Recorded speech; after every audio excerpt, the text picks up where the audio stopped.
വണക്കം, വന്ദനം, നമസ്കാരം. Good morning to you all. സ്വാഗതം ചെയ്യുകയാണ് ട്രേഡർ ഓപ്ഷൻ ട്രേഡറിലേക്ക്. ഞാൻ നിങ്ങളുടെ സ്വന്തം ഗുരുജി. ഞാനൊരു സെബി രജിസ്റ്റർ അഡ്വൈസർ അല്ല. അതുകൊണ്ട് തന്നെ വീഡിയോയിൽ പറയുന്ന കാര്യങ്ങൾ സ്റ്റഡി പർപ്പസിനായിട്ട് യൂസ് ചെയ്യുക. വീഡിയോ റെക്കോർഡ് ചെയ്യുന്ന ദിവസം 14 തീയതി ജൂലൈ മാസം 2026 രാവിലെ 8:02 ആയിട്ടുണ്ട്. ഈ വീഡിയോയിൽ നമ്മൾ ഡിസ്കസ് ചെയ്യാൻ പോകുന്നത് അതായത് എസ് എൽ എവിടെ വയ്ക്കാം എന്നാണ് എല്ലാവർക്കും ചോദ്യം. അതായത് എൻട്രി പറയും, എസ് എൽ എവിടെ വെക്കണം, ടാർഗറ്റ് എവിടെ വെക്കണം. നിറച്ച ആൾക്കാർ മറ്റേ റേഷ്യോ ഒക്കെ ഇട്ട് 1:1, 2:1 അങ്ങനെ ഒക്കെ വെക്കാറുണ്ട്. ഇത് ബേസ്ഡ് ഓൺ ഇൻഡിവിജ്വൽ ആയിട്ട് ട്രേഡ് ചെയ്യുന്ന ആൾക്കാരുടെ കാളാണ്. അവരുടെ റിസ്ക് റിവാർഡാണ് ഈ എസ് എല്ലും ടാർഗറ്റും. അത് ആദ്യം നിങ്ങൾ മനസ്സിലാക്കുക. നിങ്ങൾ ഒരിക്കലും ട്രേഡിങ്ങിൽ നിങ്ങൾ ആരെ ഫോളോ ചെയ്താലും അവർ എന്ത് എൻട്രി പറഞ്ഞാലും ആ എൻട്രി ഫസ്റ്റ് അനലൈസ് ചെയ്യുക, നമ്പർ 1. നമ്പർ 2, എസ് എൽ എവിടെ വെക്കണം എന്നുള്ളത് നിങ്ങൾ ഡിസൈഡ് ചെയ്യുക. ടാർഗറ്റ് എവിടെ വരും എന്നുള്ളത് നിങ്ങൾ ഡിസൈഡ് ചെയ്യുക. അത് ബേസ്ഡ് ഓൺ ദി എക്സ്പീരിയൻസ്. വർഷങ്ങളോളം ഈ മാർക്കറ്റിനെ കണ്ട് വന്നാൽ മാത്രമേ നിങ്ങൾക്ക് അത് ഡിസൈഡ് ചെയ്യാൻ പറ്റുള്ളൂ. എങ്കിലും ഒരു സെറ്റപ്പിൽ എസ് എൽ എങ്ങനെ വെക്കാം എന്നുള്ളത് നമ്മൾ ഇന്ന് ഡിസ്കസ് ചെയ്യും. രണ്ടാമത്തത്, നമ്മുടെ പോയിന്റ് ഓഫ് കൺട്രോൾ വെച്ചിട്ട് നമ്മുടെ ലെവൽ രാവിലെ കൊടുക്കുന്നുണ്ട്. പോയിന്റ് ഓഫ് കൺട്രോളും പറയുന്നുണ്ട്, 2 ലെവൽ താഴെയും മുകളിലും കൊടുക്കുന്നുണ്ട്. അവിടെ വരുമ്പം നമ്മൾ എന്താണ് ആക്ഷൻ എടുക്കേണ്ടത്? ഇത് ഇന്നലെ നമ്മുടെ വാട്സാപ്പ് ഗ്രൂപ്പിലെ കമ്മ്യൂണിറ്റിയിലുള്ള ആൾക്കാരൊക്കെ ഡിസ്കസ് ചെയ്തു. കുറച്ച് വോയിസ് മെസ്സേജ് ഒക്കെ അതിലിട്ടിരുന്നു. അപ്പൊ അതിന്റെ ബേസ് ചെയ്ത് ഒരു ഗൂഗിൾ മീറ്റ് ഈ ആഴ്ച ലാസ്റ്റ് വീക്കെൻഡിൽ വെക്കാന്നുള്ള പ്ലാനും ഉണ്ട്. എങ്കിലും അവരുടെ റിക്വസ്റ്റ് അത് എനിക്കറിയാവുന്ന എക്സ്പീരിയൻസ്, ഞാൻ കണ്ടത് എന്താണെന്നുള്ളത് ഈ വീഡിയോയിൽ എക്സ്പ്ലെയിൻ ചെയ്യാം. ഇത് നിഫ്റ്റി ഫ്യൂച്ചറിന്റെ 15 മിനിറ്റിന്റെ ക്യാൻഡിൽ സ്റ്റിക്കിലോട്ടാണ് നമ്മൾ ആദ്യം പോകുന്നത്. എന്നിട്ട് ഇന്നലത്തെ ഈ അപ്പ് മൂവ് നല്ലൊരു അപ്പ് മൂവ് എന്ന് പറയാൻ കാരണം ഒരു റിവേഴ്സൽ ട്രേഡ് അല്ലെ, ഒരു റിവേഴ്സൽ ട്രേഡ്. നിങ്ങൾ ഒരു കാര്യം എപ്പോഴും ശ്രദ്ധിക്കുക. ഇത് നിങ്ങൾ റെഗുലർ ആയിട്ട് വാച്ച് ചെയ്താൽ ഇങ്ങനത്തെ കാര്യങ്ങൾ കാണാൻ പറ്റും. ഇങ്ങനത്തെ ഡേസ് കിട്ടുകയും ചെയ്യും. അതായത് ഡേ ഓപ്പൺ, ഓക്കെ, അതിന്റെ ആദ്യത്തെ 15 മിനിറ്റിന്റെ ക്യാൻഡിൽ ഡേ ഓപ്പണിന് താഴെയായിരുന്നു ക്ലോസ് ചെയ്തത്. ഓക്കെ, എങ്കിലോ രണ്ടാമത്തെ, അതായത് ഇമ്മീഡിയറ്റ് ആയിട്ടുള്ള സെക്കൻഡ് 15 മിനിറ്റ്സിന്റെ ക്യാൻഡിൽ എവിടെയാണ് ക്ലോസ് ചെയ്തത്? ഇന്നലത്തെ ഡേ ഓപ്പണിന്റെ മുകളിൽ നല്ലൊരു ക്ലോസിംഗ് തന്നു. ഇങ്ങനെ തരുന്ന ദിവസങ്ങളിൽ ഒരു ട്രെൻഡ് ആ സൈഡിലോട്ട് തന്നെ പോകും. ആ ദിവസം നമുക്ക് മിനിമം ഒരു 100 പോയിന്റ്, നമ്മുടെ പോയിന്റ് ഓഫ് കൺട്രോളിൽ നിന്ന് 100 പോയിന്റ് നമുക്ക് ടാർഗറ്റ് ചെയ്ത് വർക്ക് ചെയ്യാനും പറ്റും. ഇത് ഒരു ഇൻഫർമേഷൻ ആണ്. ഇനി വരുന്ന ദിവസങ്ങളിൽ ഇങ്ങനെ സംഭവിക്കുന്നുണ്ടോ എന്നുള്ളത് ശ്രദ്ധിക്കുക. ഇത് ആദ്യം. രണ്ടാമത്തത്, നമ്മൾ എസ് എല്ലിന്റെ കാര്യം പറഞ്ഞു. ഇന്നലെ നമ്മുടെ രാജേഷ്, അദ്ദേഹം കുറെ വർഷങ്ങളായിട്ട് ഫോളോ ചെയ്യുന്നുണ്ട്. നമ്മൾ ഫ്രണ്ട്സ് ആണ്. രാജേഷ് കുറെ വർഷങ്ങളായിട്ട് നമ്മുടെ കൂടെ യാത്ര ചെയ്യുന്നുണ്ട്. അദ്ദേഹം ഇന്നലെ 23,800 സിയിൽ കയറി, പക്ഷെ എസ് എൽ ഹിറ്റായി എന്നാണ് അദ്ദേഹം പറഞ്ഞത്. നമുക്ക് അതിലോട്ട് പോവാം. 23,800 കാളിലോട്ട് പോവാം. 23,800 കാള് അദ്ദേഹം 345 എൻട്രി ആയത് എന്ന് പറഞ്ഞു. അപ്പൊ ഏകദേശം ഈ കൺസോളിഡേഷന്റെ അവിടെയാണ് അദ്ദേഹം എൻട്രി ആയത്. ഇതിന് ബോക്സ് സെറ്റപ്പ് എന്ന് പറയും. ഇതുകൊണ്ട് ഈ കൺസോളിഡേഷൻ, അതായത് 10:30 മുതൽ ഈ 11:45 വരെയുള്ള സമയം, അതായത് ഏകദേശം 1.25 മണിക്കൂറിന്റെ ഒരു റേഞ്ച്, ഇതിനെ ബോക്സ് മെത്തേഡ് എന്ന് പറയും. ഇത് നിങ്ങൾ കുറെ കണ്ടു കാണും, അല്ലെങ്കിൽ കുറെ കേട്ട് കാണും. പക്ഷേ ഈ ബോക്സ് മെത്തേഡ് എവിടെയാണ് നടക്കുന്നത് എന്നുള്ളത് നിങ്ങൾ നോക്കണം. എപ്പോഴും ഇങ്ങനെ ബോക്സ് മെത്തേഡ് കണ്ടുകൊണ്ട് കയറരുത്. ഈ ബോക്സ് മെത്തേഡ് എവിടെയാണ് നടക്കുന്നതെന്നുണ്ടോ ശ്രദ്ധിച്ചോ. ഞാൻ കുറച്ചുകൂടെ ചെറുതാക്കാം.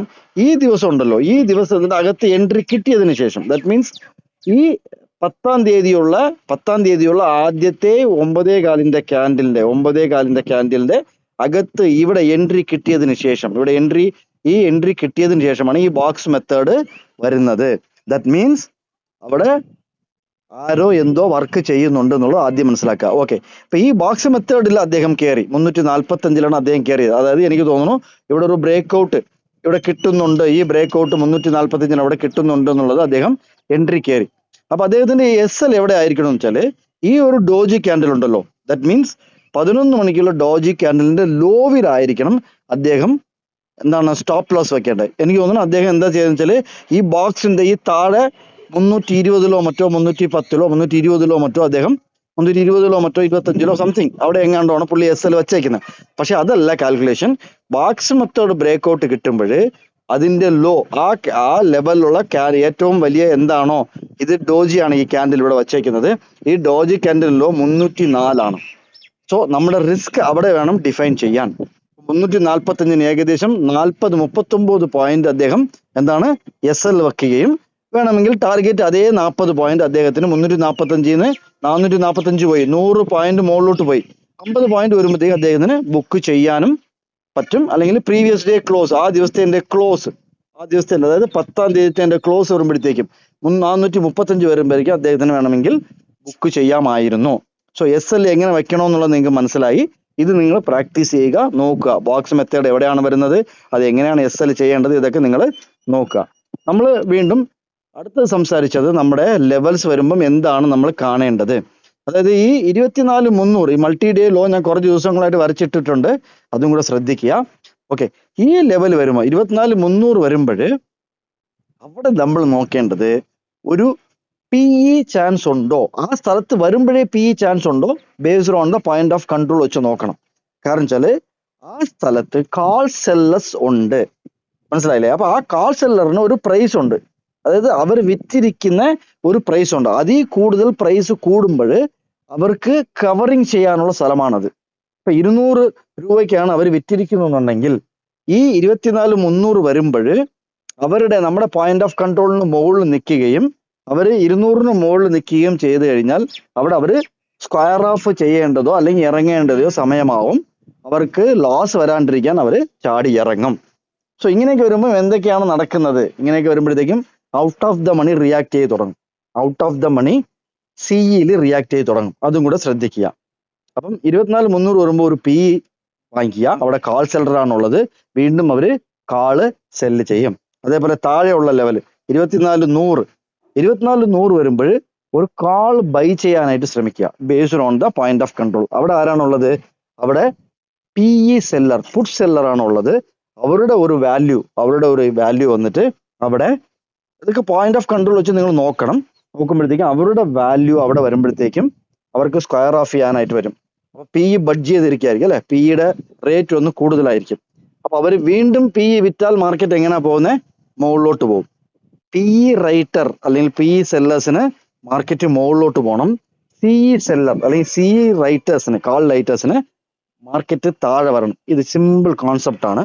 നിഫ്റ്റിയില്, ബാങ്ക് നിഫ്റ്റിയില്, സെൻസെക്സില്, മിഡ് ക്യാപ്പില്, സ്റ്റോക്കില്, ഏതിലാണെങ്കിലും നിങ്ങൾ ഫ്യൂച്ചർ ആൻഡ് ഓപ്ഷനിൽ വരുമ്പോൾ നിങ്ങൾ ഓപ്ഷൻ ബൈയിങ് ആണ് ചെയ്യുന്നുണ്ടെങ്കിൽ ദയവ് ചെയ്ത് വേറെ ഒരു പാരാമീറ്ററിലോട്ടും പോകരുത്.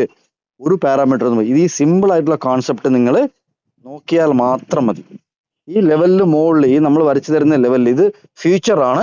ഈ ലെവൽ തന്നെ സ്പോട്ടിൽ വരുമ്പോഴും എങ്ങനെ സംഭവിക്കുന്നു എന്നുള്ളത് നിങ്ങൾ നോക്കുക. സ്പോട്ടും കൂടെ കമ്പയർ ചെയ്ത് നോക്കാം. എക്സ്പയറി അടുക്കും തോറും സ്പോട്ടും നമ്മൾ കമ്പയർ ചെയ്ത് നോക്കാം. പക്ഷേ നിങ്ങൾ റെഗുലർ ആയിട്ട് നോക്കുക. ഇന്നത്തെ പോയിന്റ് ഓഫ് കൺട്രോൾ 80 rupees ആണ്. വീഡിയോ നിങ്ങൾക്ക് ഇഷ്ടപ്പെട്ടെങ്കിൽ ലൈക്ക് ചെയ്യുക, മാക്സിമം ഷെയർ ചെയ്യുക, സബ്സ്ക്രൈബ് ചെയ്ത് കാണാത്തവർ സബ്സ്ക്രൈബ് ചെയ്യുക, കമന്റ് ചെയ്യുക. വീണ്ടും ഒരു വീഡിയോ കണ്ടുമുട്ടാം. Thank you very much.